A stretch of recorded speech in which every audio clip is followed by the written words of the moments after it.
Bonjour et bienvenue.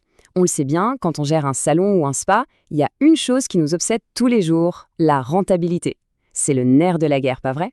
Eh bien, aujourd'hui, on va décortiquer ensemble 3 astuces. Mais attention, pas des astuces théoriques, non, non.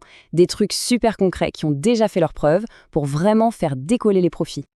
Allez, on commence par le b.a.-ba, l'équation que tout le monde connaît. Le profit, c'est tout simplement les ventes moins les coûts. Bon, on pourrait passer un temps fou à essayer de gratter sur les dépenses, à couper les coûts à droite à gauche, mais franchement, c'est pas le plus fun. Aujourd'hui, on va s'attaquer au côté beaucoup plus excitant de l'équation. Comment on fait pour littéralement faire exploser les ventes? Et ça me fait penser à une phrase tirée de notre source qui résume parfaitement l'état d'esprit. Laissez-moi vous montrer comment transformer vos citrons en citronnade. C'est exactement ça l'idée. On n'est pas là pour chercher les problèmes, pour réparer ce qui est cassé. Non. L'objectif, c'est de regarder ce qu'on a déjà et de transformer ces opportunités en de véritables machines à cash. Bon, alors, c'est parti. On va se pencher sur 3 leviers, 3 boutons sur lesquels appuyer. Et le truc génial, c'est que ce sont des leviers qu'on peut actionner genre dès demain matin. L'idée, c'est vraiment de voir un impact quasi immédiat sur le chiffre d'affaires. Le premier levier, et franchement c'est peut-être le plus puissant de tous, maximiser la valeur client. On a souvent ce réflexe de se dire il faut plus de clients, il faut de nouvelles têtes, mais en réalité, la vraie mine d'or, elle est déjà là, assise dans nos fauteuils. La question c'est donc comment on fait pour tirer plus de chaque rendez-vous qu'on a déjà. C'est tellement moins cher et vous allez voir tellement plus efficace. Pour que ce soit super concret, prenons un exemple tout simple.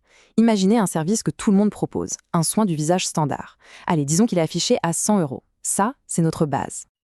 Et maintenant, attention, regardez ce chiffre. 160 euros. C'est le même rendez-vous, hein. La même cliente, le même créneau horaire. On a juste augmenté le chiffre d'affaires de 60%. 60%, juste en proposant quelques petits extras bien pensés. C'est juste énorme. On transforme complètement le panier moyen là.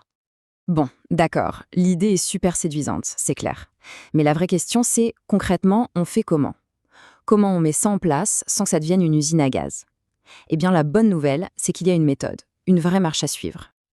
C'est tout simple, en fait, ça se passe en 3 temps. D'abord, il faut être un peu stratège, on doit définir les bons services additionnels, ceux qui ont du sens. Ensuite, et ça c'est capital, c'est le côté humain, il faut former l'équipe. Il faut que tout le monde soit à l'aise, que ça devienne un réflexe de les proposer. Et enfin, le Graal, intégrer ces options directement dans le logiciel de réservation. L'idéal, c'est quand la clientèle peut cliquer et ajouter ça toute seule. C'est simple, c'est fluide. D'ailleurs, c'est quoi un bon service additionnel? C'est simple, il doit cocher quelques cases. Premièrement, il doit vraiment améliorer l'expérience, apporter un vrai plus au service de base. Deuxièmement, ça doit être rapide, on n'a pas le temps de rajouter 30 minutes. Troisièmement, ça ne doit presque rien coûter en produit. Et la conséquence de tout ça? Eh bien la marge de profit est juste gigantesque. C'est quasiment du profit pur. Allez, on attaque le deuxième levier, les chiffres. L'idée ici, c'est d'arrêter de piloter à vue un peu au feeling. On va plutôt s'appuyer sur des données, du concret. Et on va voir comment quelques indicateurs de performance, quand ils sont bien choisis, peuvent se transformer en un outil de motivation absolument incroyable pour toute l'équipe. En fait, c'est un vrai changement de perspective. On voit souvent l'équipe comme le plus gros poste de dépense, non? C'est normal. Mais imaginez, si on partage les bonnes informations avec elle, ce coût se transforme en notre plus puissant moteur de profit. D'un coup, chaque membre de l'équipe comprend exactement l'impact de son travail sur la santé du salon. Ça change tout.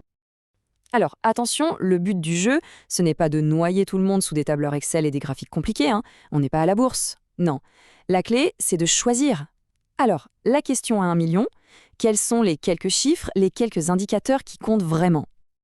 Eh bien, en voilà 5 qui sont super puissants. Le taux de pré-réservation. Est-ce que les gens reprennent rendez-vous avant de partir? C'est un super signe de fidélité. Les ventes par visite, évidemment un grand classique. Les demandes de nouveaux clients pour une personne en particulier, ça c'est génial, ça mesure la réputation. Et bien sûr, la productivité et la rétention. Mais le conseil le plus important, c'est n'essayez pas de tout suivre en même temps.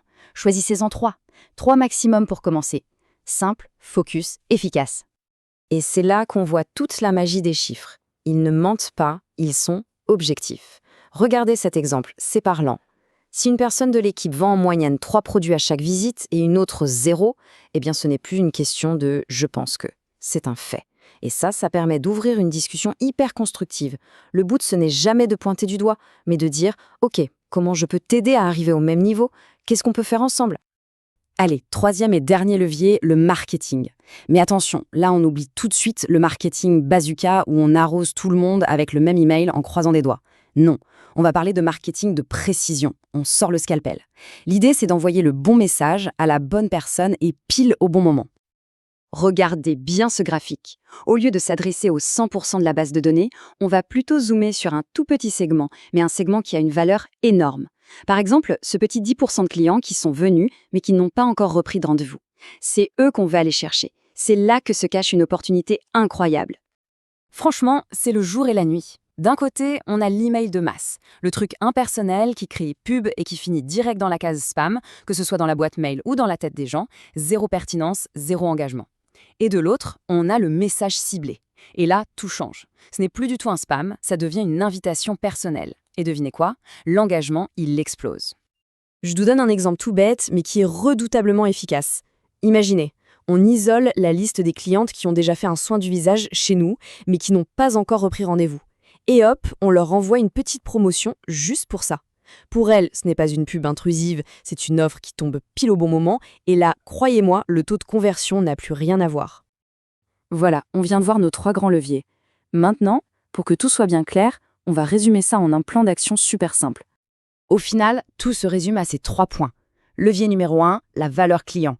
On intègre des services additionnels, malins et à forte marge. Levier numéro 2, l'équipe. On la motive en partageant juste 3 indicateurs de performance clés. Et levier numéro 3, le marketing. On arrête d'arroser tout le monde et on devient un vrai sniper avec des emails ciblés. Ce sont 3 actions simples, concrètes, qui peuvent vraiment changer la donne. Bon, on arrive à la fin de cette analyse, mais en réalité, c'est maintenant que tout commence. La vraie question, la seule qui compte à la fin, c'est, parmi ces 3 leviers, lequel allez-vous actionner en premier? Lequel vous parle le plus? Là, tout de suite. C'est souvent le premier petit pas qui déclenche les plus grands changements. À vous de jouer.